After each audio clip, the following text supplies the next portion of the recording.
how's it going everyone? This is the Anime Man, and welcome to another episode of the Monthly Otaku Collection. This is a show that I do at the end of each month where, as the name suggests, I go through some of my collection. Some anime, manga stuff, light novels, visual novels, all that kind of awesome shit that I got at each month. It's kind of like a nice little recap that we do. I didn't quite do one the last couple of months because I've been away, but we're gonna do one again this month. So first is the channel updates, which I'll keep short because not a lot happened, but first of all, thank you all so much for the recent support on the videos. I know we had that whole demonetization thing, which technically speaking has been happening since April, but when you actually see it for yourself in person with all those godforsaken yellow dollar signs, it's really demotivating. And there was a time where I got into a little bit of a slump after that, not gonna lie, but you guys kept on watching the videos, you guys kept on enjoying the videos. I've been enjoying making videos more than I ever been, just because I can just, I'm so open to making a variety of videos now,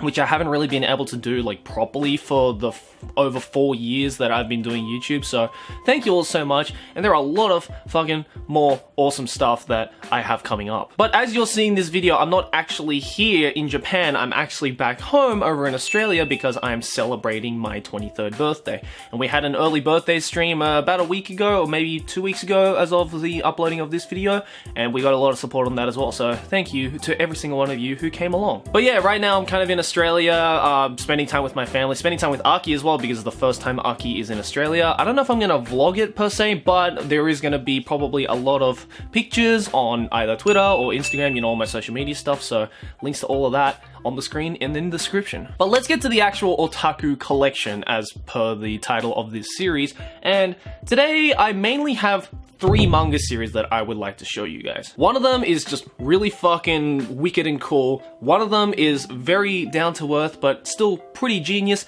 And the other one is just, I mean, you probably came because of the thumbnail and title of this video. So let's start with the first manga series, the dope wicked one, and that is this one right here, Bloody Monday. Now, Bloody Monday, I have actually been meaning to read for the longest time because a while ago, I don't remember when it was, but a while ago, a live-action TV drama series of this aired in Japan, and it was actually really freaking good. Like, Bloody Monday is a kind of suspenseful. Actually, you know what? I only just realized that the back of this, I realized, I mean, this is all in Japanese, right? Like, I bought this in a book off in Japan, but I realized the blurb at the back, I don't know if you guys can read that, but it's in English. So I never actually noticed that while I was purchasing this. A virus deal clinched in Russia on the Christmas Eve. Purpose unknown. Okay, it's not quite English, it's Jinglish. 2 clues: a mysterious lady Maya, one of the gangsters, and Bloody Monday, the keyword for the project. Then an incident happened in far distant city of Tokyo. Fujimaru Takagi, a 2nd grade student at Mishiro Gakuin High School, is commissioned to find out the truth by Public Security Investigation Bureau for his great ability as a super hacker. Now Maya approaching to Fujimaru as his high school teacher, and then 3 ellipses.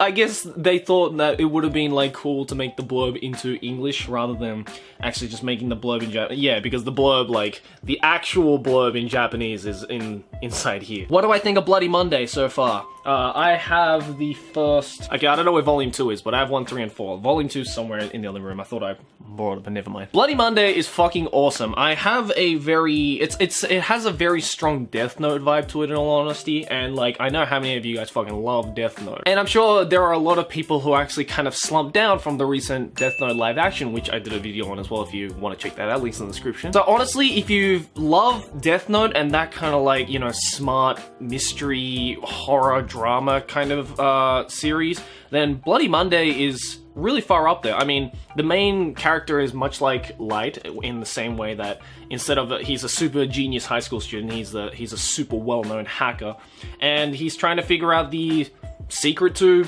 Bloody Monday. I've read the first 4 volumes, and I don't know exactly how many there are, but it's not too long of a series. I mean, the art style is like genuinely just appealing. Like, the characters look appealing. Again, if you love your Death Note, that kind of drama series, check out Bloody Monday. And actually, if you can ever find like a dub of the, or if you can understand Japanese, or a sub or whatever, of the TV drama series of Bloody Monday, that was really good as well. There's no anime for this, unfortunately, but I am looking forward to the day that perhaps this will become an anime, because this would be a really fucking good anime if done right. If it's done in the same way as like the Death Note anime adaptation, I reckon Bloody Monday would like really strike well with a lot of fans.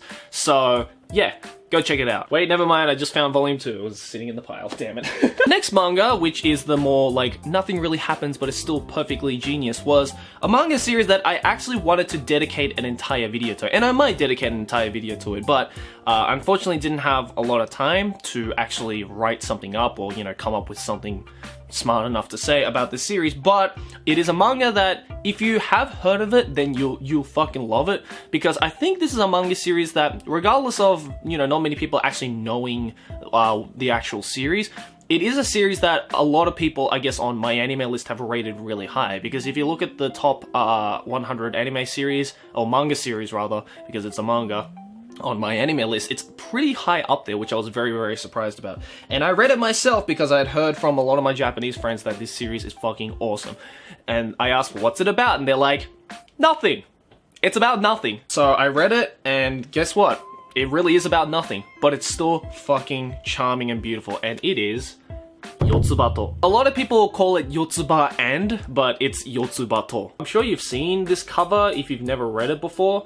Her name is Yotsuba, she's a 5-year-old girl, and this is actually done by Azuma Kiyohiko, who is the same author as Azumanga Daioh. So if you love Azumanga Daioh, the manga, or even the anime series, then you absolutely love this, because this has everything of Azuma Kiyohiko's art style, the very simplistic, very charming style, and even Azumanga Daioh itself as a series, even though it was a lot more like comedy focused, Azumanga Daioh was also another one of those series where like nothing really ever happens. It is like the slice of life. Like Azuma Kiyohiko really does like the slice of life stuff very well, but in terms of Azumanga Daioh, a lot of people saw that less as a slice of life and more as a comedy, whereas this one is, I would say, more of a slice of life and less of a comedy. Like, with Azumanga Daioh, there were, like, jokes that genuinely made me laugh. Like, genuinely actually, like, made me LOL. But with Yotsuba, it's not so much that. So basically, this series follows the life of Yotsuba, the main character, as she moves from, with her dad, she moves from the countryside to the city.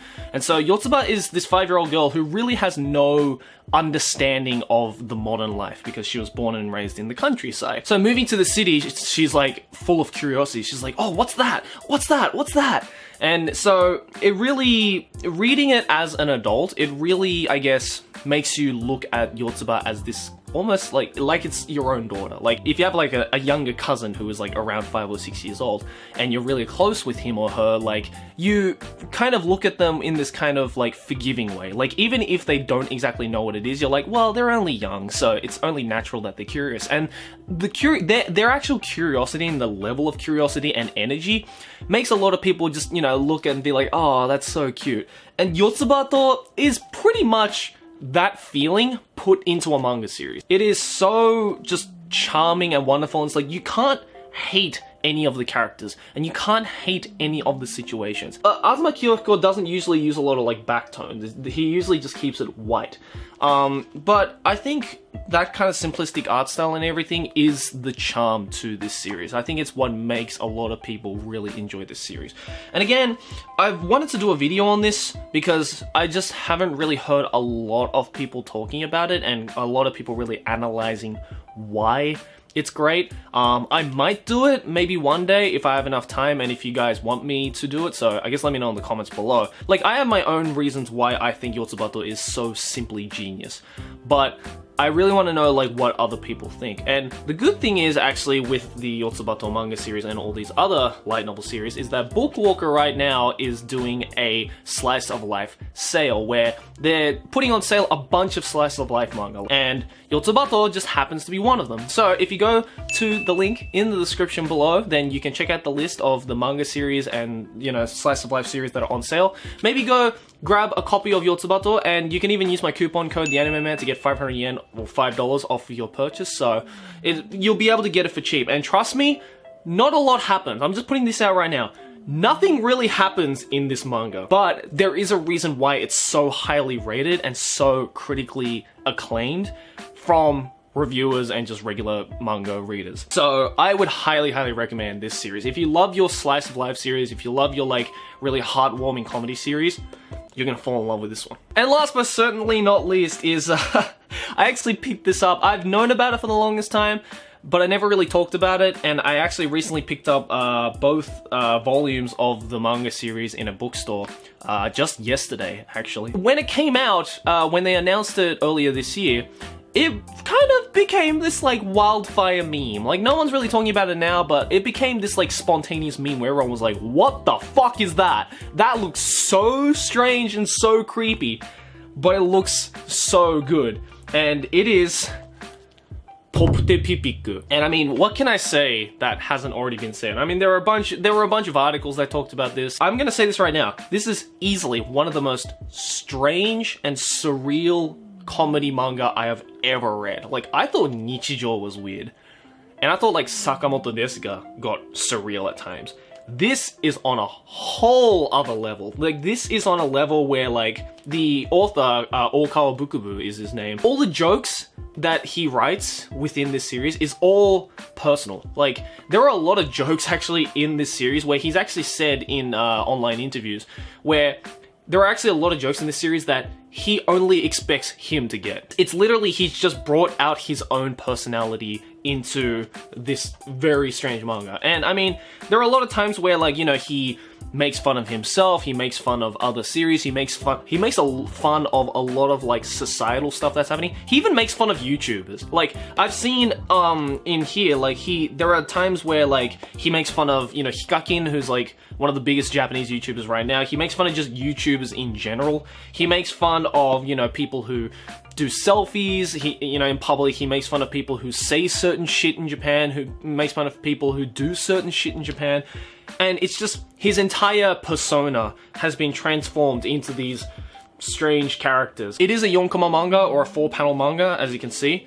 And the art style is very simplistic. I don't know if there's like a translation of this manga just yet. I mean, there's 2 volumes of it so far that have been released, and I've actually heard that it's going to be an anime adaptation winter 2018, like next year. I'm genuinely looking forward to it. I've actually heard from people who have worked on the anime adaptation of this, or who are working on the anime adaptation of this, of some information which I'm not allowed to disclose. Let's just say hearing what they have planned for the anime adaptation of Pop-de-Pipiku is making me very fucking excited to watch this. And you know what? Honestly, it is strange and it is surreal, but it is actually fucking hilarious. Like, there are so many jokes where half of them you're kind of like, okay, that was a joke, I guess, and you don't quite get it. And then the other half is like, it's very clever. Like, there are a lot of jokes where like it makes you think one way, and then it shows the punchline, and then it actually carries through. Like,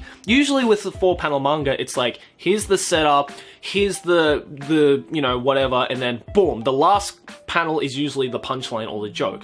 But with Pop-de-Pipiku, the punchline can appear on panel 2, and the 3rd and 4th panel just takes the joke even further. That is very interesting to see. Like, I haven't seen a lot of 4-panel like comedy manga, or just comedy manga in general, do stuff like that. Like, they don't take a punchline all the way through. It's very surreal and very strange, but I absolutely love it. Like, I've actually read it a few times. There are even some parts where they genuinely just completely rip off other anime, or like, you know, insinuate ripping off other anime and that kind of stuff. What's also really interesting about at least these 2 characters is that they don't have any kind of stable personality. Like, usually with 4-panel manga, you know, it's all about the character and about how these characters act and like their interactions with whatnot. But these 2 characters constantly change personalities and the way they speak and everything.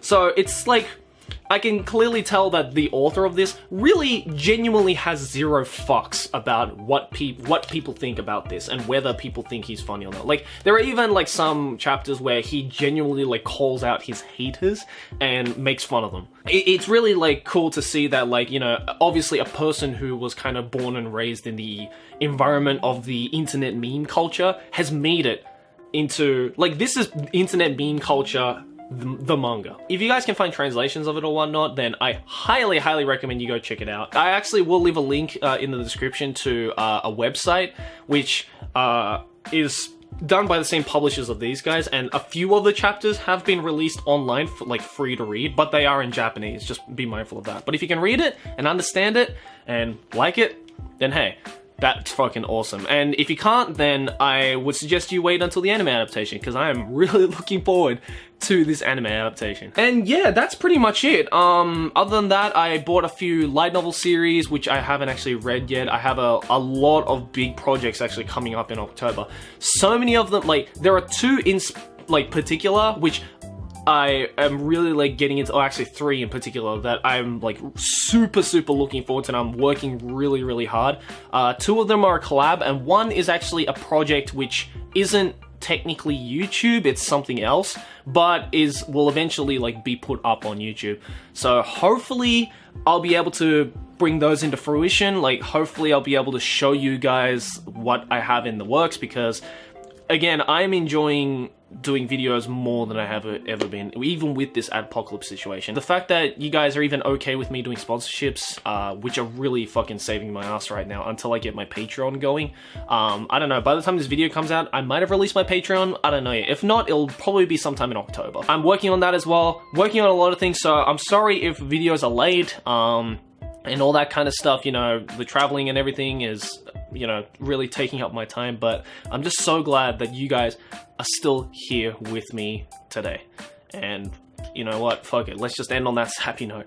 Anyways guys, let me know in the comments below what you think about any of the 3 manga series. Again, go check out Bookwalker's Slice of Life manga and not anime, manga and light novel sale that's going on. It will be ending during this date, which is on the screen right now. It's going to be ending pretty quickly, so you should probably grab your hands on some Slice of Life series while they are on sale. And again, don't forget to use my coupon code TheAnimeMan to get 500 yen off your purchase. Link to that in the description below. Let me know in the comments below about any of the manga series that I talked about, and especially this one, because I really want to know your thoughts on this one. And yeah, guys, I'll see you guys in the next video. Thanks for watching. As always, like a favorite if you enjoyed.